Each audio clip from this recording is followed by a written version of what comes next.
Hola, bienvenidos a todos. Mi nombre es Rodrigo Domínguez. Vamos a iniciar esta cápsula breve para explicar los conceptos asociados a la matriz de identificación de peligro que están dentro del concepto de análisis cuantitativo de riesgos. Iniciamos entonces con una presentación breve para interiorizarnos mejor respecto al concepto de las MIPER. Si nos vamos más atrás, ahí está. Perdón, ahí sí. El título entonces de esta cápsula es Matriz de Identificación de Peligro y Evaluación de Riesgos. Esta es la panorámica donde nosotros podemos observar las distintas etapas o fases que están dentro del concepto de identificación de peligro y evaluación de riesgo. Lo que está asociado a las MIPER está por este costado, o sea, tiene que ver con la calificación del riesgo, luego con el tratamiento de los riesgos, y que en este contexto es donde uno utiliza fuertemente la herramienta de matriz de identificación de peligro y evaluación de riesgo. Ahora bien, ¿qué es el riesgo? A modo de repaso, el riesgo se puede entender respondiendo estas tres preguntas básicas. La pregunta es, ¿qué puede salir mal en la operación o actividad que estoy desarrollando? 2. ¿Cuál es la probabilidad de que esto ocurra?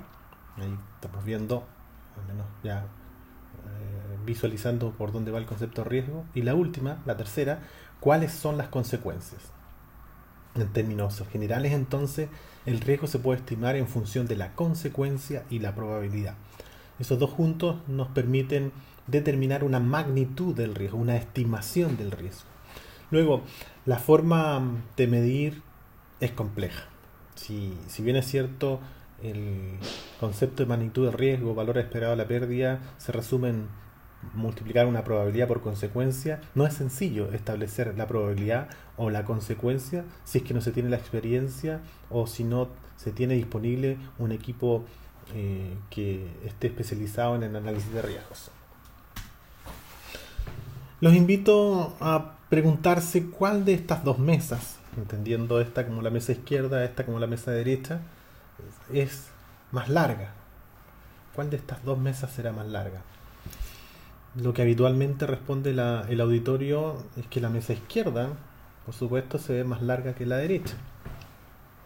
Pero si nos movilizamos con una regla y comenzamos a medirla y nos ayudamos aún más a compararlas, nos damos cuenta, llegamos a la conclusión de que son iguales. Esto está provocado principalmente por las percepciones. Las percepciones son subjetivas y va a depender de la experiencia que uno tenga, de las creencias, de lo vivido de cada uno, y que nos permite de alguna manera estimar valores, estimar situaciones. Por eso es tan importante entender el concepto del riesgo y por sobre todo cómo se mide. Luego, si yo nuevamente les pregunto cuál es la mesa más larga, con la medición ya tenemos claridad que ambas mesas miden lo mismo. Sin embargo, la memoria es frágil y si esa métrica no queda registrada, seguramente vamos a llegar a la conclusión que la mesa izquierda es más larga que la derecha, aún habiendo hecho la medición, pero no habiéndola registrado. ¿Cómo se mide el riesgo entonces? El riesgo se mide en función de la probabilidad y de la consecuencia. Nos damos cuenta que esto va desde un punto frecuente hasta improbable, y la categoría asociada a la severidad o consecuencia está de un nivel catastrófico a un nivel despreciable.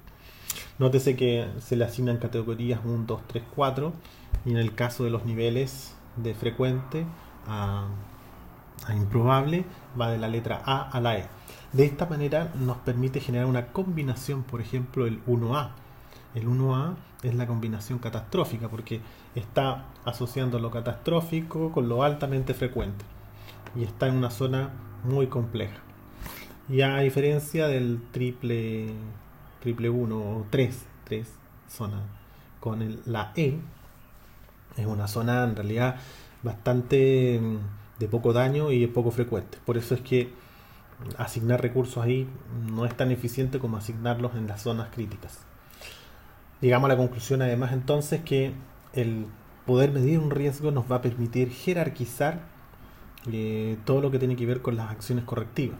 ¿De qué manera lo hacemos? A través de este otro cuadro que se llama criterio de aceptación. Este criterio de aceptación nos permite saber que estas zonas son inaceptables, por ejemplo, esta zona es deseable que se pueda hacer una modificación o tomar alguna acción correctiva. No haciendo este cuadro va a ser difícil que podamos eficientar el trabajo de la prevención de riesgos sin tener claridad de que asignar un recurso nos permite efectivamente generar un impacto de mitigación más notable.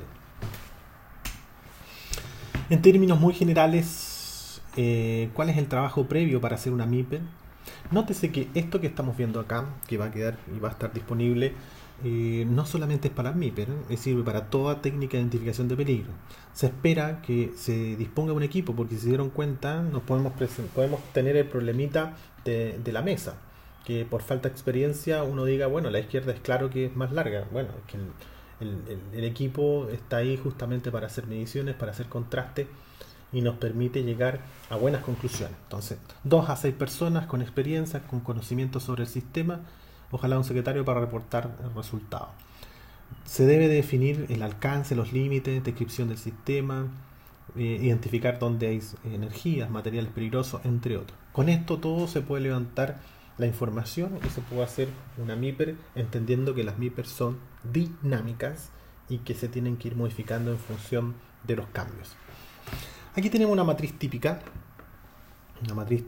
en donde uno puede darse cuenta que esta matriz típica, la que está aquí, esta matriz típica, está conformada por 3 colores, rojo, amarillo, verde, y tenemos el detalle de la tendencia a los medios. Eso significa que en una misma celda o en distintas celdas tenemos el mismo nivel de riesgo, y eso no es correcto. O sea, no nos permite tomar acción en forma correctiva, en forma eficiente. ¿Por qué? Porque fíjense en este amarillo, está más cerca del rojo, a puertas de ser rojo, y este otro amarillo está a puertas de ser verde.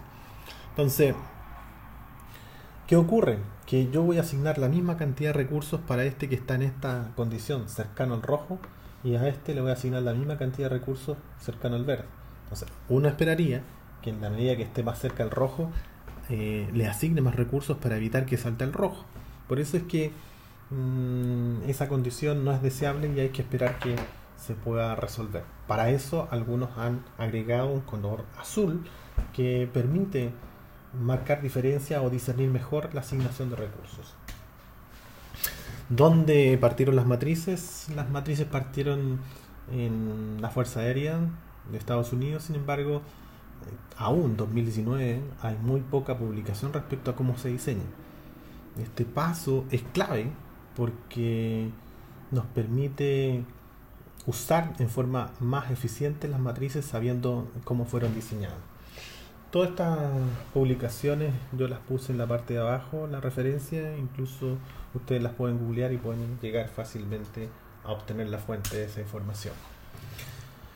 En términos generales, ¿cuál es el problema que tenemos con las matrices? Uno de ellos es que el ingreso de datos tiene un sesgo de los datos de entrada. Eso significa que algunos ingresan en una misma situación de riesgo datos distintos, provocados por el problema de la mesa. Vale decir, para algunos perciben un riesgo más alto, otros perciben un riesgo más bajo, y está en función de su experiencia, su juicio de valor, su juicio profesional, elementos adicionales que se tengan o no, información o factores de riesgo. Por lo tanto, todo eso influye en la forma en que yo evalúo los datos de entrada, cómo ingreso los datos. Ahí ya tenemos la primera dificultad con las matrices. La segunda, el sesgo de escala. Tienen el mismo riesgo celdas distintas, se los expliqué anteriormente. Las que están más cerca del rojo, uno esperaría un tratamiento distinto que las que están más cerca del verde. Por eso ese sesgo de escala hay que resolverlo de alguna manera. Y la última, falta de especificaciones para el diseño de la matriz. La mayoría de las matrices vienen simplemente hechas, pero no viene el criterio de evaluación, no vienen los criterios de aceptación, no vienen las acciones correctivas frente a cierto criterio de aceptación. Bueno, hasta el momento ninguna de las ISO ha estandarizado esto, y por lo tanto queda el libre albedrío de cada uno de los que trabaja con las MIPE. Por eso es tan importante hacer énfasis en el diseño de las matrices. What's Wrong with Risk Matrix es una publicación que nos permite acercarnos respecto al risk analysis, eh, respecto a esta situación. Aquí ya vemos matrices que son del estilo asociadas a aspectos que ojalá fueran más objetivas, evitar estimaciones subjetivas, tal como lo dijimos anteriormente por el problema de la mesa.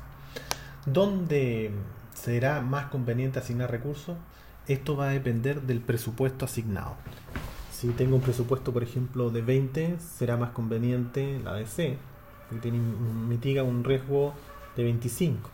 Ahora, si tengo 40, uno podría tentarse y decir, bueno, está fácil porque mitigo 40, sí, pero recuerden que 20, esta C, mitiga 25. O sea, si opto por 40, con 2 de 20, o sea, con dos opciones C, voy a mitigar más riesgo que con la de 40.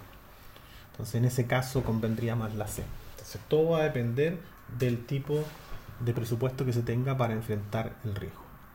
En síntesis, dos preguntas para los diseñadores de los matrices. 1. ¿Cumple la matriz diseñada con las necesidades o metas del usuario? Y 2. ¿Es confiable la matriz que estoy usando? Teniendo la respuesta a esas dos preguntas, voy a poder chequear si la matriz que estoy utilizando es una matriz de buena calidad. En general existen tres tipos de matrices. Nosotros vamos a situarnos exclusivamente en la matriz cualitativa y semi-cuantitativa. Las cuantitativas no forman parte de esta clase. Ahí tenemos un ejemplo de matriz simplemente para mostrar, pero no es para que veamos qué tiene cada una de ellas, sino que simplemente para darse cuenta que tiene muchas columnas, bastantes filas y que es bastante engorroso buscar información en ellas.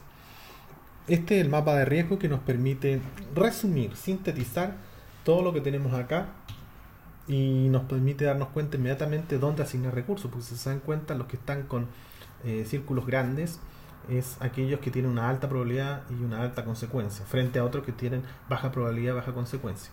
Esta tablita nos dice, por ejemplo, que la actividad 7, 8, 9, que son posicionar estructuras, instalar los ganchos, retirar ganchos de la batería, son actividades críticas, porque tienen una alta probabilidad, una alta consecuencia. O sea, alta probabilidad, alta consecuencia. O sea, una magnitud de riesgo importante. Este mapa de riesgo es fantástico porque nos permite en una sola página visualizar una operación compleja y permite focalizar rápidamente los recursos y no perder el tiempo a lo mejor en estos que en realidad no generan tanto impacto. Algunas recomendaciones de libros. Yo les recomiendo el libro Risk Assessment y el libro del Process Safety, a pesar de que la base de estos libros está dada principalmente por el Risk Assessment, Theory, Method and Application, de Marvin, igual que este también de Marvin. Estos dos en realidad son bastante buenos y están disponibles en la web. Hay algunos links. Eso sería por ahora. Les agradezco la sintonía y espero que nos veamos prontamente. Bye.